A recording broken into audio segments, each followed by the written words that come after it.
जय माता दी दोस्तों जेठ मास के कृष्ण पक्ष की अमावस्या तिथि के दिन वट सावित्री का व्रत रखा जाता है। मान्यताओं के अनुसार वट सावित्री व्रत के दिन सुहागिन महिलाएं वट यानी कि बरगद के पेड़ की पूजा करती हैं। ऐसा माना जाता है कि इस पेड़ में जगत के पालनहार भगवान विष्णु, जगत के रचयिता भगवान ब्रह्मा जी और जगत के संहारक भगवान भोलेनाथ का वास होता है। इस दिन बरगद के पेड़ की पूजा करने से एक साथ तीनों भगवानों का तथा समस्त देवी देवताओं का भी हमें आशीर्वाद प्राप्त होता है।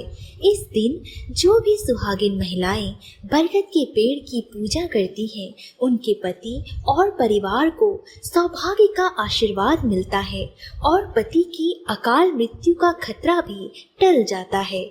वट सावित्री व्रत सुहागिन महिलाएं अपने पति की दीर्घ आयु और सुख समृद्धि के लिए रखती हैं। बिहार, झारखंड समेत कई जगहों पर यह व्रत करवा चौथ के व्रत जितना ही महत्वपूर्ण होता है। इस व्रत को रखकर सुहागिन महिलाएं वट वृक्ष की पूजा करती हैं और पति की लंबी आयु एवं सुख समृद्धि और अखंड सौभाग्य का वरदान मांगती हैं। इस व्रत को करने से कई तरह के कलह, झगड़ा और संताप से भी मुक्ति मिल जाती है।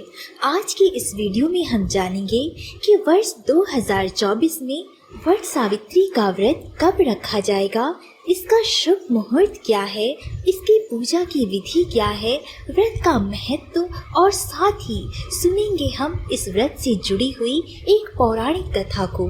दोस्तों, वट सावित्री का व्रत हमेशा ही जेठ महीने की अमावस्या तिथि के दिन रखा जाता है। पंचांग के अनुसार वर्ष 2024 में जेठ महीने की अमावस्या तिथि की शुरुआत 5 जून की शाम 5:54 पर हो रही है और इसका समापन 6 जून की शाम 6:07 पर होगा। इसलिए उदया तिथि के अनुसार इस साल वट सावित्री का व्रत 6 जून को रखा जाएगा। दोस्तों, किसी भी तरह की पूजा पाठ को शुभ मुहूर्त में ही करना चाहिए, इससे आपको उसकी पूजा का शुभ फल प्राप्त होता है। इस वर्ष वट सावित्री की पूजा का शुभ मुहूर्त 6 जून की सुबह 10:36 से दोपहर 2:04 तक रहेगा। इस दिन अभिजीत मुहूर्त 11:54 से लेकर 12:48 तक रहेगा। इस दौरान पूजा करने से आपको विशेष फलों की प्राप्ति होगी।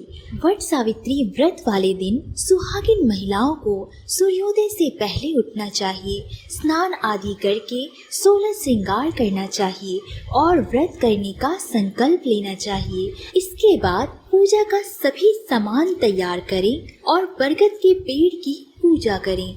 घर के बगल में जो भी बरगद का पेड़ हो उसके नीचे बैठें और पूजा करें। इसके बाद वट सावित्री व्रत की कथा को सुनें, इससे आपको अखंड सौभाग्य का वरदान प्राप्त होगा। अब हम जानते हैं वट सावित्री व्रत की पूजा विधि के बारे में। दोस्तों, वट सावित्री व्रत वाले दिन व्रती महिलाओं को सुबह सूर्योदय से पहले उठकर स्नान आदि नित्य कर्मों से निवृत्त हो जाना चाहिए। फिर लाल, पीले या फिर हरे रंग का वस्त्र धारण करें।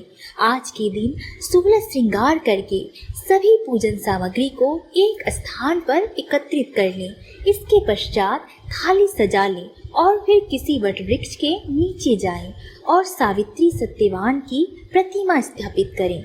यदि प्रतिमा नहीं है तो लड्डू और केला को भी प्रतिमा के रूप में स्थापित कर सकते हैं। फिर बरगद के वृक्ष की जड़ में जल अर्पित करें और फूल, अक्षत, भीगा चना, गुड़ और मिठाइयाँ चढ़ाएं।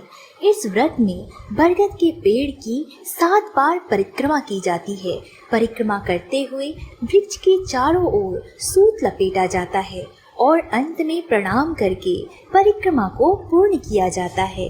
इसके बाद हाथ में चना लें और वट सावित्री की कथा पढ़ें या फिर किसी के मुख से सुनें। जब पूजा संपन्न हो जाए तो गरीबों और ब्राह्मणों को यथासंभव फल और मिठाइयों का दान करें। वट सावित्री की पूजा के दिन कुछ कुछ विशेष चीजों का ध्यान रखना चाहिए। आज के दिन भूल करके भी काला या फिर सफेद रंग का वस्त्र धारण नहीं करना चाहिए। इस रंग की चूड़ियां या फिर बिंदी भी नहीं लगानी चाहिए। वट सावित्री व्रत वाले दिन अपने जीवन साथी के साथ किसी भी प्रकार का वाद विवाद या फिर झगड़ा न करें। वट सावित्री के दिन कोई भी गलत कार्य न करें, ना ही किसी के साथ दुर्व्यवहार या फिर छल करें। वट सावित्री के दिन किसी भी प्रकार का तामसिक भोजन भूल कर भी ना करें। इस दिन नाखून और बाल कटवाने की भी मनाही होती है। आज के दिन वट सावित्री व्रत की कथा जरूर सुने। वट सावित्री व्रत की पौराणिक कथा के अनुसार किसी राज्य में एक बड़ा ही धर्मात्मा राजा राज्य किया करते थे। उनकी कोई भी संतान नहीं थी। संतान प्राप्ति के लिए राजा ने यज्ञ करवाया, जिसके फल से कुछ समय के बाद उन्हें एक पुत्री की प्राप्ति हुई। इस पुत्री का नाम सावित्री रखा गया। जब सावित्री विवाह के योग्य हो गई, तब उसका विवाह सत्यवान से करवा दिया गया। सत्यवान के पिता भी एक राजा थे, परंतु उनका राजपाट छिन गया था, जिसके कारण वे लोग बहुत ही दरिद्रता में अपना जीवन व्यतीत कर रहे थे। सत्यवान के माता पिता की आंखों की रोशनी भी चली गई थी। सत्यवान जंगल से लकड़ी काट कर लाता और उन्हें बेचकर जैसे तैसे अपना गुजारा करता था। जब सावित्री और सत्यवान की विवाह की बात चली, तब नारद मुनि ने सावित्री के पिता राजा अशोक को यह बताया कि सत्यवान अल्प आयु है और विवाह के 1 वर्ष पश्चात ही सत्यवान की मृत्यु हो जाएगी। इसके बाद सावित्री के पिता ने सावित्री को बहुत समझाया कि हे पुत्री, तुम सत्यवान का विचार अपने मन से त्याग दो। मैं तुम्हारे लिए कोई अन्य वर ढूंढ कर लाऊंगा। लेकिन सावित्री अपने निर्णय पर अडिग रही। सब कुछ जानने के बाद भी वह अपने पति को छोड़ने को राजी न हुई। अंत में सावित्री और सत्यवान का विवाह हो गया। इसके बाद सावित्री सास ससुर और पति की सेवा में लग गई। समय बीतता गया और 1 वर्ष बाद वह दिन आ गया जब सत्यवान की मृत्यु का दिन बताया गया था। उस दिन सावित्री भी सत्यवान के साथ जंगल में लकड़ी लाने को गई। जंगल में सत्यवान जब लकड़ी काटने के लिए पेड़ पर चढ़ने लगा, तो उसके सिर में असहनीय पीड़ा होने लगी और कुछ ही देर के बाद वह सावित्री की गोद में सिर रखकर लेट गया। कुछ ही समय में अनेक दूतों के साथ स्वयं यमराज वहां आ गए। यमराज को देखकर सावित्री घबरा गई, लेकिन सत्यवान अपना शरीर छोड़ चुका था और यमराज उसकी आत्मा को लेकर दक्षिण दिशा की ओर चलने लगे। सावित्री बहुत ही पतिव्रता स्त्री थी। वह यमराज को देखकर घबरा गई, लेकिन फिर भी उनके पीछे पीछे जाने लगी।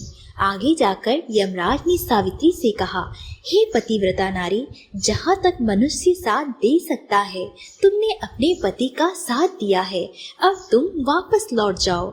इस पर सावित्री ने कहा, जहाँ तक मेरे पति जाएंगे, वहाँ तक मुझे जाना है और यही सनातन सत्य है। यमराज सावित्री की वाणी सुनकर बहुत प्रसन्न हुए और उनसे कहा, हे पुत्री, मैं तुम्हारी पतिव्रता धर्म से अति प्रसन्न हूँ। अपने पति की आयु छोड़कर तुम कोई भी 3 वर मांग लो, मैं तुम्हें सहर्ष देने को तैयार हूँ। तब सावित्री ने यमराज से कहा, हे प्रभु, मेरे सास ससुर नेत्रहीन हैं। यदि आप मुझ पर प्रसन्न हैं, तो उन्हें नेत्र ज्योति दें। यमराज ने तथास्तु कहा और आगे बढ़ने लगे और सावित्री को वापस लौट जाने को कहा, लेकिन सावित्री यमराज के पीछे पीछे ही चलती रही। तब यमराज ने सावित्री से अगला वर मांगने को कहा। सावित्री ने वर मांगा कि हे प्रभु, मेरे ससुर का खोया हुआ राज्य उन्हें वापस मिल जाए। यमराज ने इस पर भी तथास्तु कहकर उसे वर दे दिया और उसे फिर से घर वापस लौट जाने को कहा। तब सावित्री ने उनसे कहा कि हे यमदेव, आपने तो मुझे 3 वर देने को कहा था, अभी तो केवल 2 ही वर हुए हैं। कृपया करके मुझे तीसरा वर भी दें। इस पर यमराज बोले, अपने पति की आयु छोड़कर तुम मुझसे कोई भी वर मांग सकती हो। इस पर सावित्री ने यमदेव से कहा, हे प्रभु, मैं सत्यवान के 100 पुत्रों की माँ बनना चाहती हूँ।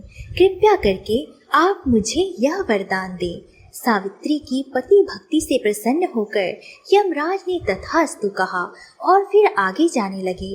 इस पर सावित्री ने तुरंत ही कहा, हे भगवान, आप तो मेरे पति के प्राण अपने साथ लेकर जा रहे हैं, तो फिर मुझे पुत्र की प्राप्ति का वरदान कैसे दे रहे हैं? यह वरदान कैसे पूरा होगा? कृपया करके मेरे पति के प्राणों को छोड़ दें। सावित्री की बातों को सुनकर और उसकी बुद्धि की चपलता को देखकर यमराज बड़े प्रसन्न हुए और उन्होंने अंतिम वरदान देते हुए सत्यवान की आत्मा को अपने पास से मुक्त कर दिया। सावित्री फिर से उसी वटवृक्ष के पास लौटी जहाँ पर सत्यवान का मृत शरीर पड़ा हुआ था। तभी उसने देखा कि सत्यवान के शरीर में जीवन का संचार हो रहा है और कुछ ही देर में सत्यवान उठकर बैठ गया। उधर सत्यवान के माता पिता की आंखें भी ठीक हो गई और उनका खोया हुआ राज्य उन्हें वापस मिल गया। इस प्रकार से सावित्री की पतिव्रता भक्ति की वजह से उसके पति के प्राण यमराज के पास से भी वह वापस लेकर आ गई। इसी के बाद से वट सावित्री का त्योहार मनाया जाने लगा। दोस्तों, यदि आपको यह वीडियो अच्छा लगा हो तो इसे लाइक और चैनल को ज़रूर सब्सक्राइब कर लें। धन्यवाद।